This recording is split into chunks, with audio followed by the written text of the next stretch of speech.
એક તરફ રાજ્યભરમાં ક્ષત્રિય સમાજનો રોષ દેખાઈ રહ્યો છે, એવામાં જાણકારી મળી રહી છે કે હવે ક્ષત્રિય સમાજની જે સંકલન સમિતિ છે તેમણે શાંતિ જાળવવા અને કાયદો હાથમાં ન લેવાની અપીલ કરી છે। સૌરાષ્ટ્રમાં વડાપ્રધાનના કાર્યક્રમ પહેલા ક્ષત્રિય સમાજની અપીલ, ક્ષત્રિય સમાજના લોકોને શાંતિ જાળવવા અને કાયદો હાથમાં ન લેવાની અપીલ કરાઈ છે। ઉલ્લેખનીય છે કે લોકશાહી ઢબે લડત ચાલુ રાખવા અને 7મી તારીખ સુધી આચાર સંહિતાનું પાલન કરવાની પણ અપીલ કરવામાં આવી છે। જામનગર, મોરબી અને વાંકાનેર ક્ષત્રિય સંકલન સમિતિ દ્વારા અપીલ કરવામાં આવી છે। અત્યારે ચાલી રહેલી નારીના અસ્મિતા આંદોલનને કોઈ અનિષ્ટ તત્વો દ્વારા આ આંદોલનને ગેરમાર્ગે લઈ જવા અને આપણા સમાજની બદનામી ના થાય તેવી હીન પ્રવૃત્તિના પ્રયાસ ચાલી રહ્યા છે તેવી માહિતી મળી છે। તો આપ સર્વે મારા ક્ષત્રિય પરિવાર ભાઈ બહેનો, વડીલો તથા આપણા યુવાનો ભાઈ બહેનોને નમ્ર નિવેદન સાથે જણાવવાનું છે કે આ બાબતે આપણે પૂરતી તકેદારી રાખવી અને આ બાબતમાં આપણે કોઈ પણ જગ્યાએ ગેરમાર્ગે ના જવું, કાયદો અને વ્યવસ્થા જાળવવી। મોહિત ભટ્ટ અમારા સંવાદદાતા આ બાબતે વધુ જાણકારી આપી રહ્યા છે। મોહિત, જે પ્રકારે વિગતો પણ સામે આવી અને જાણકારી મળી રહી છે કે ક્ષત્રિય સમાજની જે ત્યાંના જિલ્લાઓની સાંકળતી સંકલન સમિતિ છે તેમના દ્વારા ક્ષત્રિય સમાજના યુવકોને અપીલ કરવામાં આવી છે કે વાતાવરણ ન ડહોળાય તેનું ખાસ ધ્યાન રાખે। શું જાણકારી?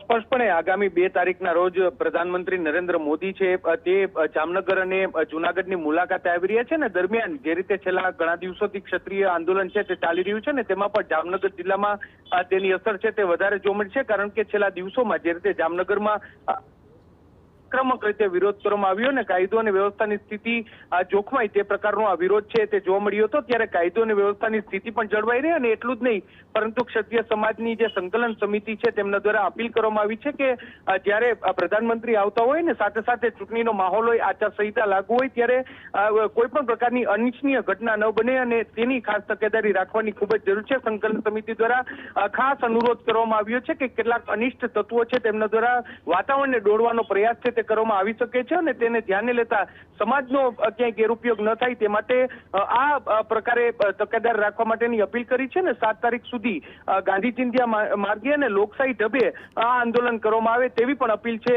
તે કરવામાં આવી છે। બીજી તરફ જે રીતે નરેન્દ્ર મોદી જામનગરની મુલાકાતે આવી રહ્યા છે ત્યારે પોલીસ દ્વારા જે કાયદો અને વ્યવસ્થાની સ્થિતિને લઈને સમીક્ષા કરવામાં આવી રહી છે ને તે વચ્ચે સંકલન સમિતિની અપીલ છે તે ખૂબ જ સૂચક માનવામાં આવે છે ને ખૂબ જ મહત્વની માનવામાં આવે છે। મોહિત, ખૂબ મહત્વપૂર્ણ જાણકારી આપ આપી રહ્યા છો। એક તરફ ક્ષત્રિય સમાજના લોકોને શાંતિ જાળવવાની અપીલ કરવામાં આવી છે। ઉલ્લેખનીય છે કે એક તરફ આખો જે વિવાદ છે તે રૂપાલાથી વધીને ભાજપ વિરોધી બન્યો છે અને એવામાં હવે જ્યારે વડાપ્રધાન આવી રહ્યા છે ત્યારે સમિતિની અપીલ ખૂબ મહત્વપૂર્ણ બની જાય છે।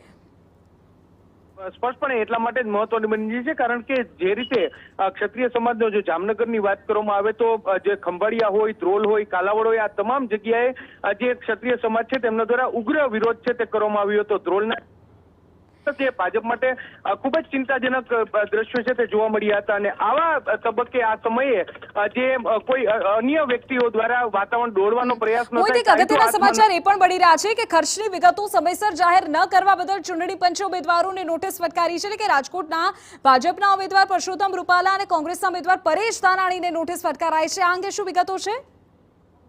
જે રીતે જે સામાન્ય રીતે કોઈ પણ ઉમેદવાર હોય છે ત્યારે તેમને સમયાંતરે ચૂંટણી પંચમાં પોતાની જે ખર્ચ અંગેની વિગતો છે તે દર્શાવવાની રહેતી હોય છે, પરંતુ જે ભાજપના ઉમેદવાર પરસોત્તમ રૂપાલા અને કોંગ્રેસના ઉમેદવાર પરેશ ધાનાણી છે તેમના દ્વારા નિયત સમયમાં આ ખર્ચની વિગતો છે તે આપવામાં આવી ન હતી અને એટલું જ નહીં પરંતુ ચૂંટણી પંચ સમક્ષ તેમના દ્વારા સમય છે તેની માંગણી કરવામાં આવી હતી। જો કે આ માંગ છે તે ચૂંટણી પંચ દ્વારા ફગાવી દેવામાં આવી છે અને નોટિસ બંને ઉમેદવાર છે તેને આપવામાં આવી છે।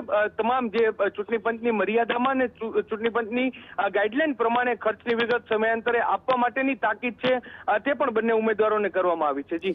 મોહિત, આભાર આ તમામ વિગતો બદલ। તો તાકીદ કરવામાં આવી છે, બંને ઉમેદવારે ચૂંટણી ખર્ચનો હિસાબ સમયસર રજૂ ન કરતા નોટિસ પણ આપવામાં આવી અને ઉલ્લેખનીય છે કે બંને ઉમેદવારોએ ખર્ચ રજૂ કરવા માટે સમયની માંગણી કરી હતી, જોકે હવે નોટિસ અપાઈ હોવાની જાણકારી છે।